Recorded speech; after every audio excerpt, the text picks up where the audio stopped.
Hey guys, it's Nate. As you can see, I've made some changes to my Golgari Servitude deck since uh, the last videos that I made. It's mostly Born of the Gods update, but I also added some other cards that I'll go over, as you can see.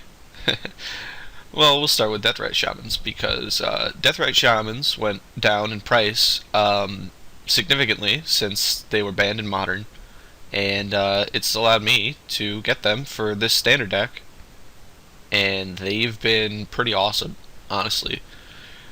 You can activate the land ability pretty regularly after using one of these 8 Grizzly Salvage, Satyr Wayfinders, or a Drown in the Filth.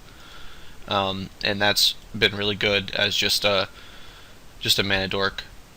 Um, but also the black ability and the green ability are very relevant in late game. Um, and that's another thing that I've been working with this deck is because it's not just a linear deck anymore. I think. Um, but the land base is essentially the same. Not much changes there. I'm not sure how many lands I had in the old deck, but now I have 24, and it's been totally fine with 24 lands and these 8 ways to search for lands. I think before I had 4 Drown in Filth instead of 4 Satyr Wayfinders because Satyr Wayfinder wasn't a card, and that was not good for finding lands, shall we say. Yeah. But now I have a lot of lands, and I'm able to keep a lot more hands that I wouldn't normally be able to keep because I have like 2 lands, Satyr Wayfinder or something, and that's just totally fine. Whereas before that would just been a terrible hand. Um, so that's a really good thing to have now. Um, so for removal in the main board, I have 2 Drown in Filth and 3 Putrefy. Mainly because I haven't gotten around to getting Heroes Downfalls yet. Although I'm not really sure actually if Heroes Downfalls would be necessarily better than Putrefy. Um, any planeswalkers that people have, I can usually deal with just by, well, killing them. um, it's a good, the Mogus Marauder isn't just for the Immortal Servitude plan, it's also for just, a quick little, I'm going to deal you 3 unblockable to your Planeswalker, and now you don't have one. Um, and the Putrefies can sometimes hit, like a Whip or Bident or something. So it has that upside, and the fact that I guess something can't be regenerated has been relevant against some people playing Lotleth Troll or something. Um, I haven't seen very many of those, and there's just trying to Filth to deal with them too. But I mean, they really should be Heroes Downfalls. I just don't want to spend the whatever $6 to get them really. So the main changes I've made have been to the creatures. As you can see, I have 2 Zathrid Necromancers, which are just kind of 3 mana value dudes. These probably could change to something else. Likely, yeah, I don't even know what I'd change them to.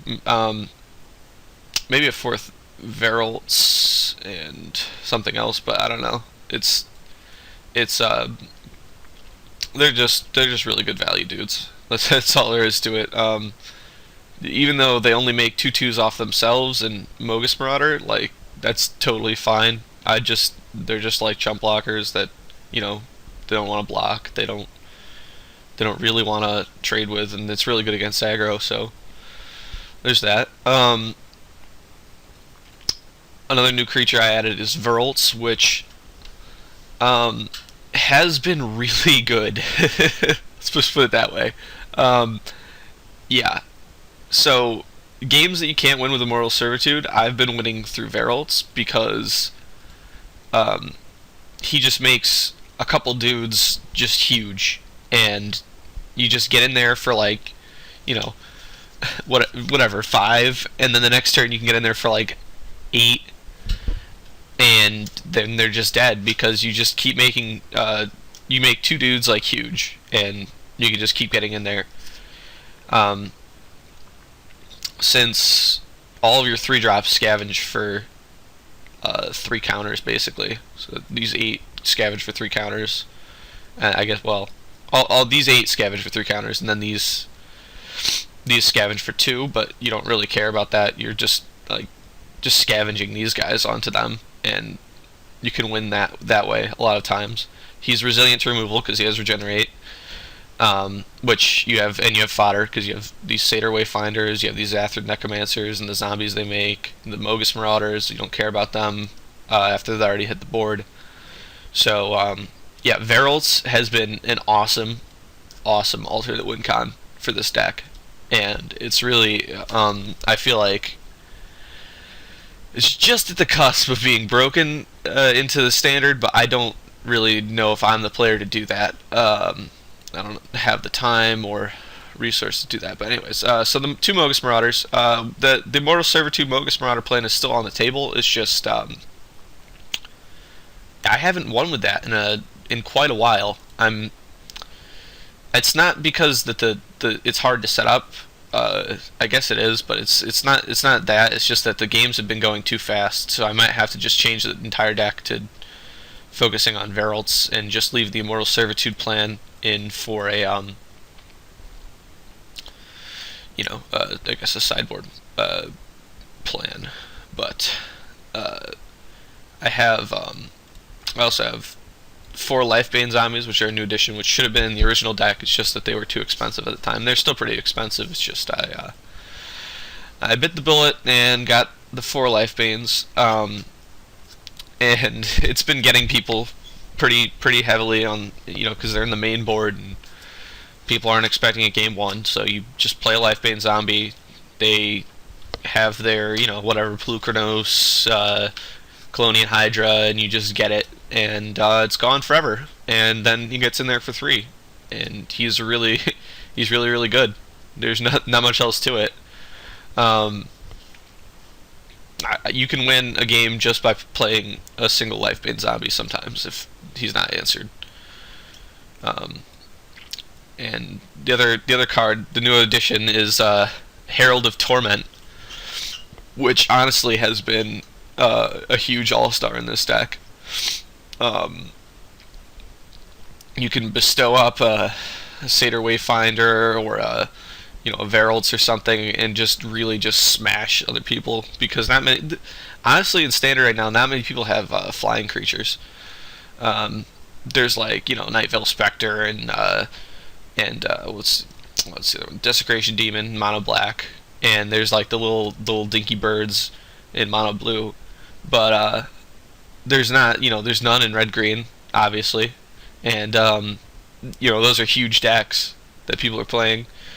And so you can really just get people with a bestowed up dude, because not only is the dude huge and flying, but it also dodges most of the removal in red green, if not all of the removal. So yeah, these guys are just awesome, honestly. Like the 1 life loss, it sucks against like aggro, but you don't really care because you have a 3/3 and they kind of can't break through it, honestly. Oh well, I guess I'm forgetting about the big dragon, but if you're bestowing onto anything like a Verolts or even a Satyr Wayfinder, which I've done many times, you're just as big as the dragon, if not bigger, and you can just block them for days or just kill them, swing through them. That'd be Stormbreath Dragon. So then the Immortal Servitude, there's 2 of them, which has been enough. You don't want it early game anyways, and even if you mill them out, I have the 2 Treasured Finds to get them out of the yard, and that's been totally fine. The Treasured Finds are actually a little bit more value than the Immortal Servitudes, than 2 extra copies of Immortal Servitude, because you can get you can get anything you need back. If you need a removal spell, you can go get a Putrefy back. If you want a Deathrite to try to close out a game, you can get him back. Um, let's see, Herald Torment, just hit him in the face. You want to get life bane zombie to get a card out of their grip. You can do that. And it's really good with the sideboard. Thought seizes and stuff and such, and Golgari charms mainly. Um, so talking about the sideboard, we have two Dark Betrayals, which mono black and black decks are very popular still. So Dark Betrayals are definitely a good card to have in the sideboard. Got three Golgari charms, which Golgari charm is just amazing against really every deck in standard right now. Like, it just wrecks everything. I don't know how else to explain it. Like, I guess only really red green doesn't care about Golgari charm all that much, but it really gets mono black. Their underworld connections, and it gets mono blue, just clears their board, and it's really good against control because they have the detention spheres. Just an awesome card.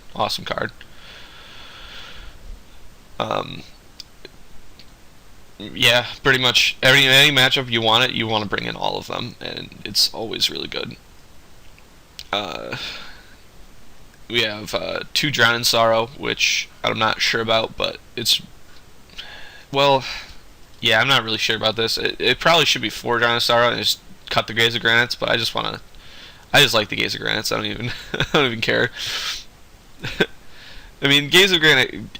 Gaze of Granite was in the original deck, right? But Gaze of Granite was it could just get people, honestly. Like, something a Drown in Sorrow can't do, because it only does -2/-2. Gaze of Granite can destroy someone's board, and they just don't have anything at that point. But then again, because my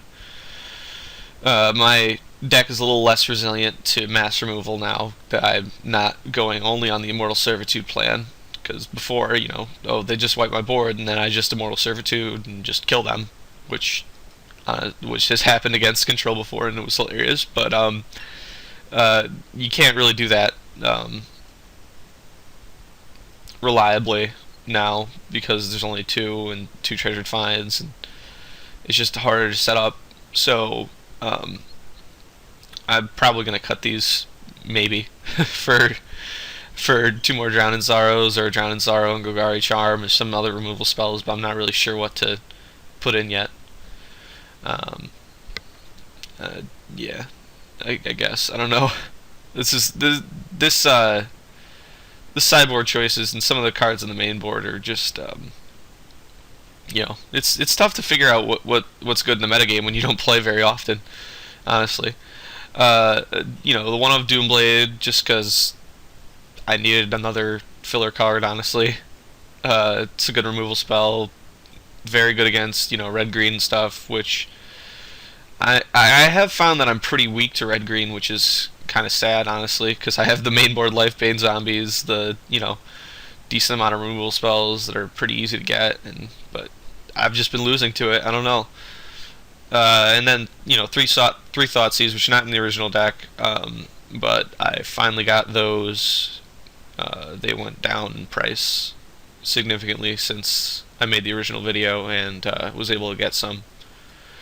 And the 2 underworld connections, and these is what you bring against control, probably all 8 of these. And I have a really good game 2 and 3 matchup against control, most likely. Just I have too many ways to mess with them, and I don't think have enough ways to kill all my dudes and get me like that. So anyways, I'll be playing some games pretty soon. Now that I got my computer fixed, it's pretty likely that I'll be recording more often and doing more things, but you know, just schedule concerns happen, and so let me know what you guys think. I don't know what really else I can add to the DAC to change it, but I really want to, make this a thing, and it's getting there. It's getting there. It's just, a slow process for me. So, this is Nate. See you soon.